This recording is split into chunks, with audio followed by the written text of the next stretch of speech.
Olá, tudo bem? Hoje nós vamos falar alguma coisa a respeito da adenomiose e da endometriose.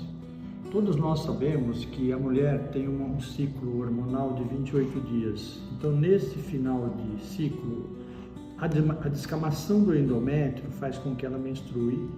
E esse endométrio, às vezes ele pode ser, por contração uterina, refluir para trás e cair aqui em volta do ovário, atrás do útero, e formar foco de endometriose. Ou seja, essas células do endométrio que são eliminadas na vagina, elas podem também ser eliminadas através da trompa para o ovário, para o intestino, para a bexiga.